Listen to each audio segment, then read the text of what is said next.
What's going on, everybody? My name is Ben and welcome back to the bench for another episode of our P400 in 1/48 scale by Eduard. Today we're going to go ahead and move on with the kit. We have a lot of work to do, mostly around, like the nose bay, and I want to work on the wings and maybe the landing gear bay, stuff like that. But I think we have a good start here. We're going to push on and just kind of get this thing more or less onwards and upwards. So last time I went ahead and worked on the cockpit. We've got most of that painted. We got the chair and all of those seatbelts on, of course the instrument panel as well. We have a little bit of work to do on the instrument panel, but nothing too crazy. I think today we're going to go ahead though and move on to the nose wheel. That's kind of the next area I want to go ahead and work on. And we have to add in the rudder pedals, of course, on the instrument panel, but all the bulkheads and the sidewalls and all that for that nose gear, got to go ahead and put those together. Also, I think it's a really good opportunity to go ahead and add in some of our wires and whatnot too. In terms of coloring, I was going to go ahead and use an interior green, but most of my references have stated that it uses the same bell green as was applied into the cockpit. So we're going to go ahead and just use the exact same color that we used on our cockpit. We're going to use in the wheel wells, and we're going to move on from there as well. So let's go ahead and jump into that first time lapse, guys. Let's get this party rolling. Let's see what we can do. Let's have some fun.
All right, everybody, so we are back and that went really well. We've got our nose more or less put together. We've added in some wires. We've added in a little extra bits and pieces here and there. Honestly, you're not really going to see much of it when you get everything into the fuselage, but if you ever look underneath there, shine a light up inside that wheel bay, you're going to see something. So that is really good. We're going to go ahead and move on though, and we're going to start installing the basic nose wheel bay and cockpit into the fuselage. So that's going to be kind of neat to see how this all goes together. Of course, that requires us to put a little bit of nose nose weight up here in the front so that it doesn't actually just sit there on its tail. We want it on its 3 landing gears. But in order to do that, we're going to have to go ahead and design something to make that work. So the first thing I thought about is let's go ahead and take a little strip of styrene and let's create a roof over the top of this wheel bay. Now, most of the time you could look up through the wheel bay to the inside of the fuselage, but we need to add in weight. So what I want to go ahead and do is add in some of my copper BBs like I typically do for most of my tricycle landing gear aircraft. If we add in just the copper BBs, they're going to fall down inside of this crevice, this opening, and you're going to see it when you look up inside. So instead, I'm going to make a little bit of a roof just to sit up on top of this wheel bay, just so you don't see up inside. Then I can glue that down and I can paint everything up, and I think we'll be looking pretty good. Again, I want to be able to add in enough weight so that this is definitely going to sit on all 3 gears and it's not going to be a tail dragger. And we can just incrementally add in nose weight until we have enough in there that it's going to go ahead and sit on its 3 landing gears. So I'm just going to go ahead and measure that out. We're going to get something that covers from the top, bottom, and from left to right. Then we'll glue it down with a little bit of extra thin Tamiya, and then we can go ahead and start adding in our BBs. So let's go ahead and just glue this down, and then we'll file it down and clean it up.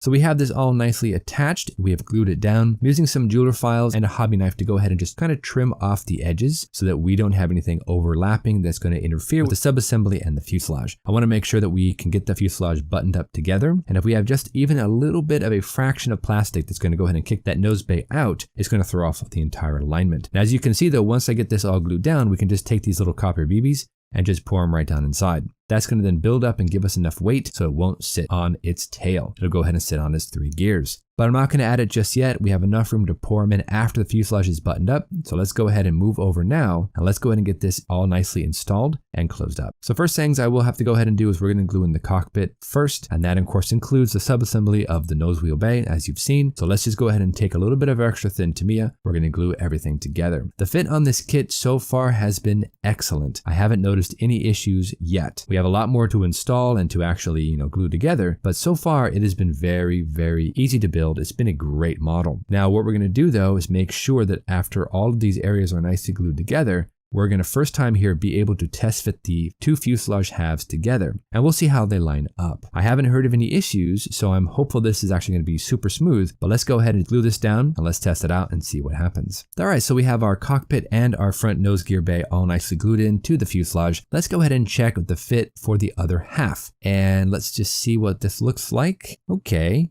All right, so it lines up, but it's a little bit off. I'm going to say it's probably about maybe 0.5 millimeter too short, at least this one side. If I shift it forward, it actually straightens out the panel lines in the front of the nose, but it actually makes the panel lines in the rear of the fuselage a bit askew. So that's going to be a little bit interesting. Again, it's super, super close. What I will probably do is I'll glue everything together, work from the nose, work to the back of the tail, and then just kind of manhandle it, make sure that most of the panel lines line up. If anything doesn't quite line up, we can go ahead and mask, rescribe, do all that good stuff, but I don't want to do that if I don't have to. We're going to start at the nose, work our way to the back of the tail, making sure that all the panel lines line up as neatly as possible, making sure that it's all glued down, and then once that is done, we can put some rubber bands on there to keep pressure on all the joints, and then we can go ahead and move over to the next subassembly.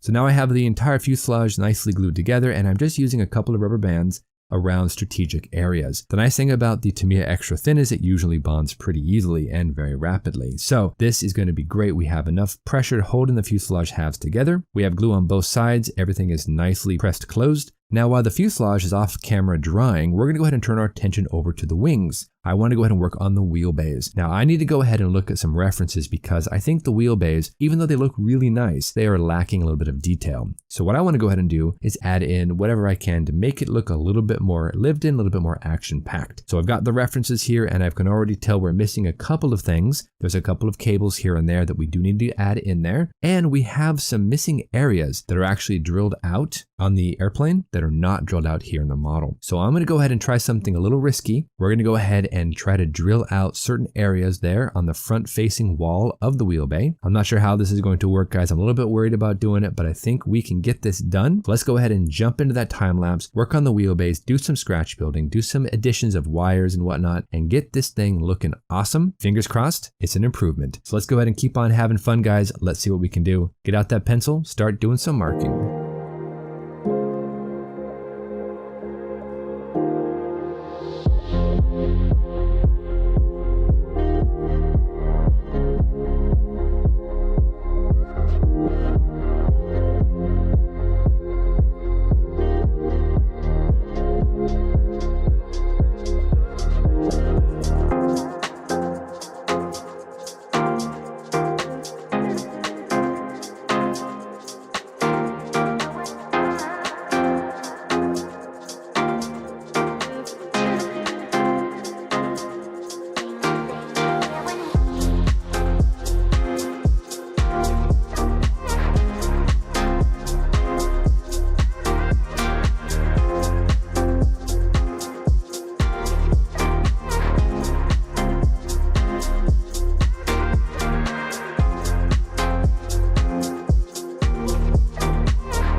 right, everybody, as you can see, we have finished off with our attempt at adding in more detail here for the wheelbase. I don't think it's 100% accurate, mind you. I think it's more of an artistic representation of the wheelbase, but hopefully it looks close enough, so I'm happy with it. Now, as you can see here from our references, we do have cutouts in the front wall of that wheelbase. We can see some details behind that, which I've added in here, kind of my own approximation, but nothing in the rear of the wheelbase itself, only in the front. So that means that I could have kind of some fun with that front opening, add in some pipes and whatnot. I did build up these little boxes made out of styrene so that we wouldn't see any sort of gap behind, and that's a great way to keep everything looking compartmentalized. So I'm happy with that. I did add in a couple of extra wires on the exterior portion going up into the wheelbase. As you can see, I believe this is a brake cable. I'm not entirely certain, but that goes back to where the landing gear plugs in. And then I have one other wire up at the front here, which again, I don't know what it does, but I did string it and it looks pretty cool. Now, just for fun, guys, let's go ahead and take one of the top portions of wing and go ahead and just lay it on top of this bottom portion.